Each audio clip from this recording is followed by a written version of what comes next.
Assalamualaikum warahmatullahi wabarakatuh.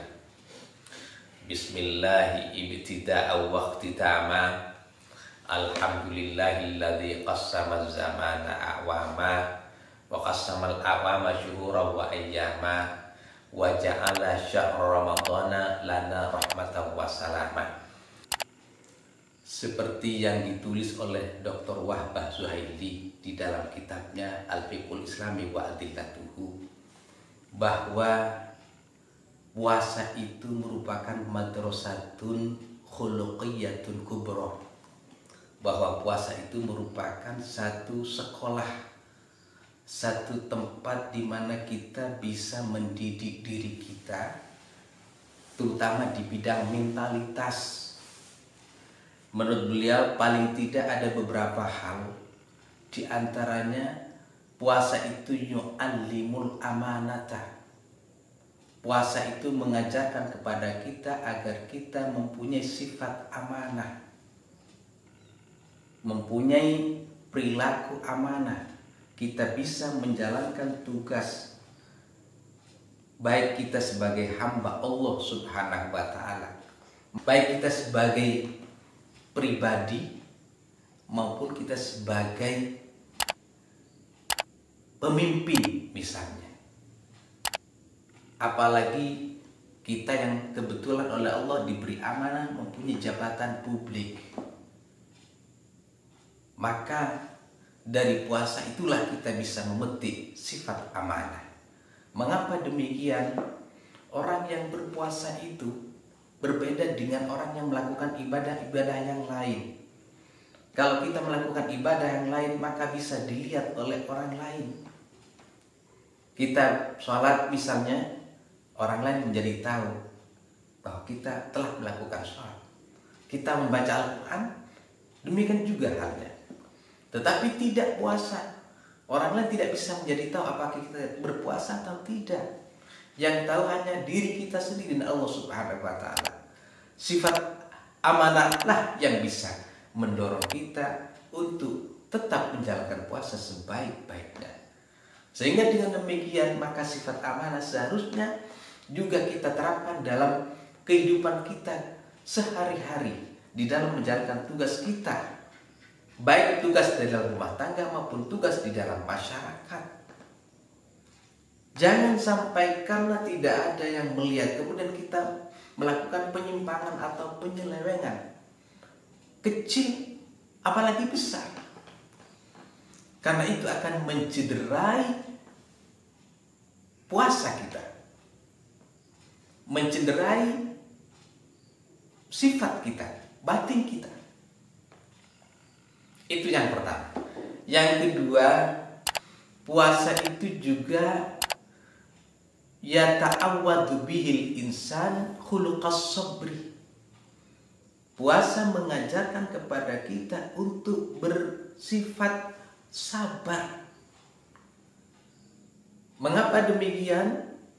Karena ketika kita siang hari, tentu kita ingin makan dan kita juga ingin minum karena kita merasakan lapar atau dahaga. Tetapi kita bersabar tidak melakukannya. Dan hal yang semacam itu sangat penting juga kita lakukan dalam keseharian kita. Seperti yang telah kita temukan di dalam puasa kita. Dalam hidup kita tentu banyak sekali sesuatu yang tidak bisa kita capai, padahal kita inginkan. Kita ingin mempunyai sesuatu, tetapi kita tidak bisa mencapainya. Kita ingin mempunyai keluarga yang tentram misalnya, tetapi kita tidak bisa mencapainya misalnya. Maka kita harus bersabar sebagaimana diajarkan dalam puasa. Itu yang kedua. Yang ketiga, puasa juga mengajarkan yu'allimun nizama wal inribat, mengajarkan kepada kita agar kita teratur dan kita bisa menerapkan itu di dalam keseharian kita. Sebagaimana dalam puasa, Di dalam puasa itu kalau kita mau makan ada jamnya. Kalau sudah masuk waktu buka baru boleh kita berbuka puasa, boleh kita makan sesuatu atau minum sesuatu. Begitu juga ketika sudah fajar sidik, sudah terbit, maka kita tidak boleh memakan sesuatu apapun. Demikian juga dalam kehidupan sehari-hari, kita harus tertib. Ada waktunya kita berangkat untuk menjalankan tugas di luar, misalnya di kantor, di pasar, atau di tempat-tempat lain. Ada waktunya kita menjalankan tugas pribadi kita sebagai hamba Allah untuk melaksanakan sholat misalnya, dan lain sebagainya. Para pemirsa Nura TV yang saya muliakan, dan banyak hal lagi yang bisa kita ambil dalam puasa. Tentu itu semua apabila kita bisa menjalankannya dalam keseharian kita, maka berarti kita menjadi muslim yang bisa mengambil pelajaran yang berarti dalam puasa itu. Setelah kita menjalankan puasa Ramadan tahun ini selama 30 hari, maka sebentar lagi kita akan memasuki hari raya. Kalau sudah kita memasuki hari raya, maka tentunya kita berharap kita benar-benar termasuk orang yang minal aidina wal faizina, orang yang telah kembali pada kesucian dan memperoleh keberuntungan. Untuk bisa benar-benar kembali pada kesucian, maka tidak ada cara lain kecuali kita menjalankan puasa sebaik-baiknya. Seperti yang kita ketahui bahwa puasa itu ada 3. Ada shaumul awam, ada shaumul khawas, ada shaumul khawasil khawas. Untuk bisa menjalankan shaumul khawasil khawas sungguh sangat sulit bagi kita. Tetapi paling tidak kita bisa menjalankan shaumul khawas. Kita tidak hanya meninggalkan makan dan minum dan segala hal yang membatalkan puasa, tetapi juga kita meninggalkan dosa-dosa. Baik dosa yang terjadi melalui mata kita, melalui mulut kita, atau dosa-dosa yang terjadi di dalam batin kita, misalnya adanya sifat iri, dengki, dan lain sebagainya.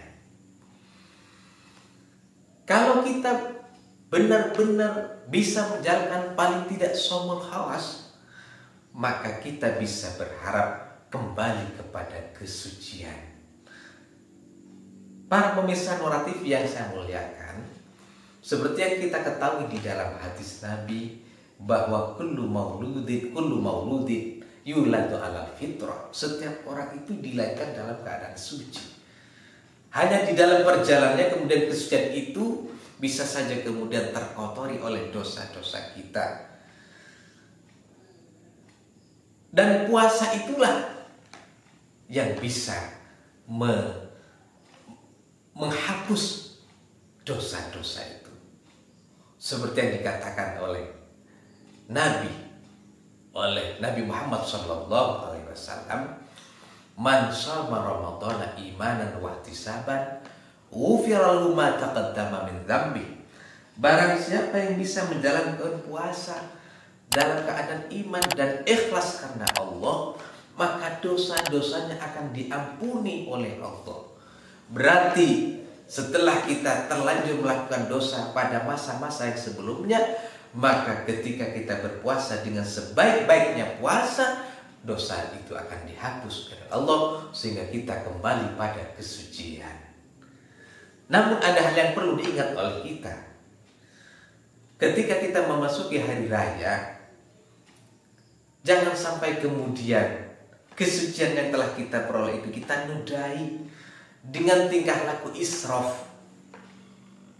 Sekalipun hari raya itu disebut sebagai yaumud dhiyafah, hari kita bertamu kepada Allah, maka jangan kita sampai berlebih-lebihan di dalam makan, di dalam minum, termasuk juga di dalam pakaian. Apalagi misalnya kita sampai berlebih-lebihan, kemudian kita masukkan untuk pamer-pamer diri. itu sungguh akan menodai keberhasilan yang kita capai selama bulan Ramadan. Mudah-mudahan kita benar-benar bisa memasuki hari raya dalam keadaan minal aidin wal faizin. Kita kembali kepada suci dan kita mendapat keberuntungan karena kita mendapat ridho dan rahmatnya Allah Subhanahu wa ta'ala. Amin Allahumma amin. Wallahu muwaffiq ila aqwamit thoriq. Wassalamualaikum warahmatullahi wabarakatuh.